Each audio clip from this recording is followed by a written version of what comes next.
अब बात करते हैं बिहार की। बिहार में पिछले कई दिनों से मुख्यमंत्री नीतीश कुमार के उत्तराधिकारी के नाम पर चर्चा चल रही है। मांग ये हो रही है कि नीतीश कुमार अपने बेटे निशांत को राजनीति में लेकर के आए, और नीतीश और निशांत खुद दोनों ही चुप हैं, लेकिन समर्थक और सहयोगी दलों के नेता खूब बोल रहे हैं। बीजेपी अब खुलेआम कहने ये लगी है कि निशांत की पॉलिटिकल एंट्री पर पार्टी को कोई दिक्कत नहीं है, लेकिन सवाल ये कि क्या नेता बनने के लिए काबिलियत सिर्फ किसी नेता का पुत्र होना है?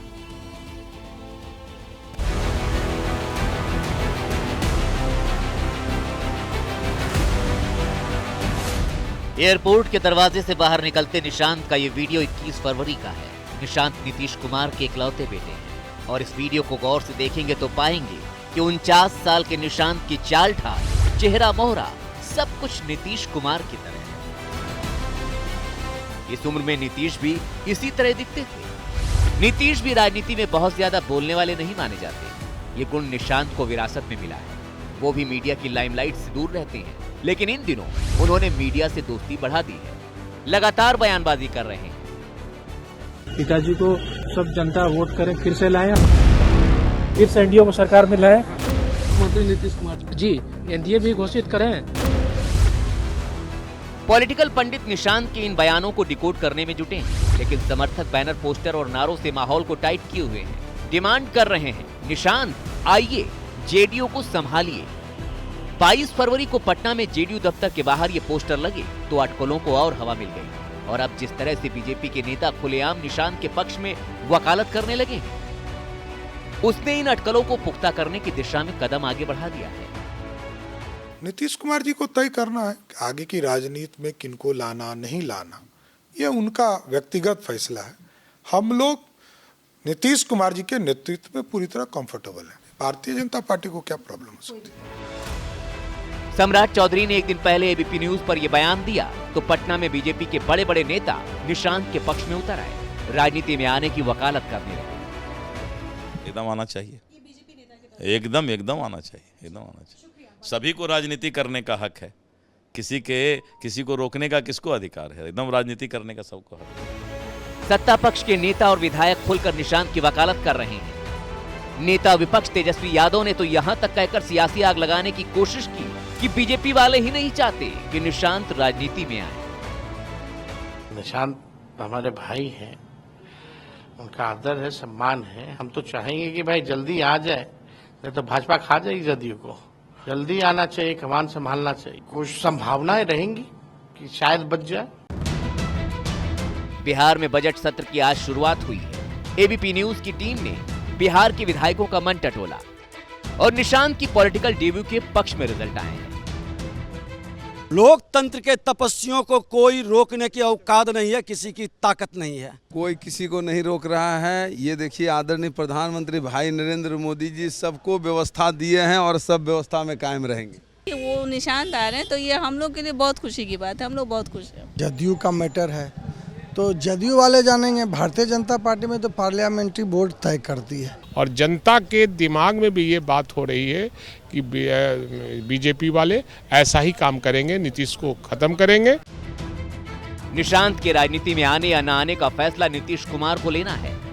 राजनीति में कई फैसले जनता और समर्थकों के भरोसे छोड़े जाते हैं। क्या पता नीतीश कुमार समर्थकों का मूड जान रहे हों और निशांत के नाम का सियासी चावल पकने का इंतजार कर रहे हों।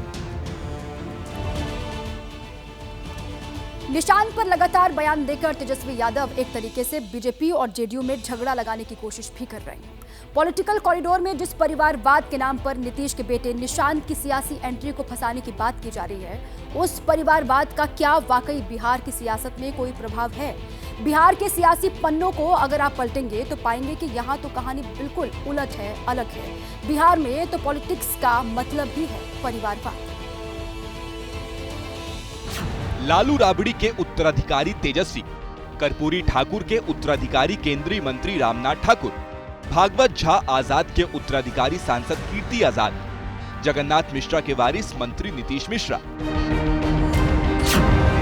ये तो महज उन लोगों के नाम हैं जो पूर्व मुख्यमंत्रियों के बेटे हैं, मौजूदा सियासत में सक्रिय हैं।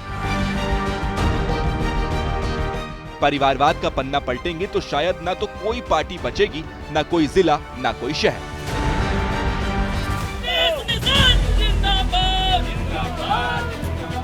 निशांत अगर राजनीति में आते हैं तो परिवारवाद के नाम पर नीतीश को घेरा जाएगा या नहीं, ये तो भविष्य के गर्भ में है। लेकिन सवाल ये कि परिवारवाद पर उन्हें घेरेगा कौन? तेजस्वी यादव खुद लालू यादव की विरासत को संभाल रहे हैं और नीतीश कुमार के नेतृत्व में ही साल 2015 में तेजस्वी और तेज प्रताप की सियासी लॉन्चिंग हुई थी। पहली बार तेजस्वी को नीतीश ने ही डिप्टी सीएम बनाया था। बिहार में परिवारवाद की बात करें तो लालू के उत्तराधिकारी आरजेडी में तेजस्वी यादव है। रामविलास की विरासत को एलजेपी में चिराग बढ़ा रहे हैं। हम के संस्थापक जीतन राम मांझी की विरासत बेटे संतोष सुमन के पास है। डिप्टी सीएम सम्राट चौधरी भी परिवारवादी राजनीति से उभरे नेता हैं। इनके पिता शकुनी चौधरी बिहार के मंत्री रहे हैं। रही कांग्रेस की बात तो राहुल गांधी तो खुद ही गांधी नेहरू परिवार की विरासत को बढ़ा रहे हैं। ऐसे में परिवारवाद बिहार की राजनीति के लिए बहुत हॉट टॉपिक है, ऐसा भी नहीं है। हमारी रिपोर्टर निधि श्री ने पटना में लोगों से बात की जो निशांत की पॉलिटिकल एंट्री के पक्ष में बयान दे रहे हैं। हाल ये है कि नीतीश कुमार के बेटे निशांत की चर्चाएं खूब चल रही हैं। आपको लगता है कि उनको आना चाहिए राजनीति में? देखिए, उसका अपना व्यक्तिगत सोच है कि आना चाहिए, लेकिन वो बहुत अच्छे व्यक्तित्व के इंसान है। माननीय नीतीश कुमार महोदय जी का बेटे हैं वो, और रोजगार सृजनदाता के बेटे हैं। इसलिए माननीय नीतीश कुमार महोदय जी यदि उनको लाने के लिए चाहते हैं तो उसको उतार सकते हैं। हम लोग सपोर्ट में है। ऑब्वियसली बात है कि किसी को यहाँ पे रोक नहीं है। जो अगर नॉलेजफुल आदमी है सभी का स्वागत है, लेकिन बशर्ते आने का मकसद होना चाहिए विकास। हाँ, वो तो मुख्यमंत्री के बेटे हैं तो आ सकते हैं। हम लोग भी सपोर्ट कर रहे हैं कि अगर निशांत कुमार आते हैं तो हम लोग उनका सपोर्ट करेंगे। तो निशांत का स्वागत करेंगे आप?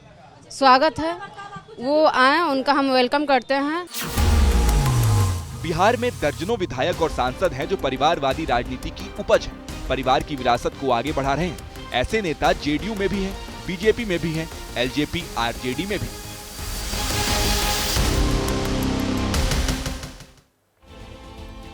राजनीति अनिश्चितताओं का खेल है और क्या गारंटी है कि बिहार में एनडीए की सरकार ही बनेगी?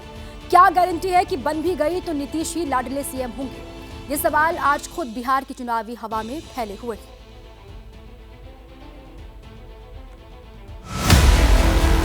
पहला बयान डिप्टी सीएम सम्राट चौधरी। एनडीए एक साथ मिलकर 2025 का चुनाव लड़ेगा। 25 के बाद भी वही मुख्यमंत्री रहे, आज भी और कल भी रहेंगे। दूसरा बयान प्रदेश अध्यक्ष दिलीप जायसवाल। स्लोगन ही है हमारा बैकड्रॉप का कि 2025 फिर से नीतीश। तीसरा बयान मंत्री प्रेम कुमार। विधायकों की सहमति से जाकर के आने वाले समय में पार्टी तय करेगी। 1, 2, 3 बिहार में बीजेपी के तीनों बड़े नेता हैं। तीनों के बयान ने एक बार फिर सवालों का पिटारा खोल दिया है। सवाल उठा दिया है कि बीजेपी में इतना कंफ्यूजन क्यों है? एक लाइन में पार्टी के नेता क्यों नहीं बोल रहे कि चुनाव में एनडीए की जीत हुई तो नीतीश कुमार ही मुख्यमंत्री होंगे? 96 में गठबंधन हुआ, तब से नीतीश कुमार जी के नेतृत्व में भारतीय जनता पार्टी लड़ते रही, चाहे वो 2000 में हो, और आज भी 46 सीटें उनके पास है और हमारे पास 85 सीटें हैं। इसके बावजूद हमारा नेतृत्व नीतीश कुमार जी का, उनके कुशल नेतृत्व को कोई चैलेंज नहीं है। पहले भी थे, आज भी हैं और कल भी रहेंगे।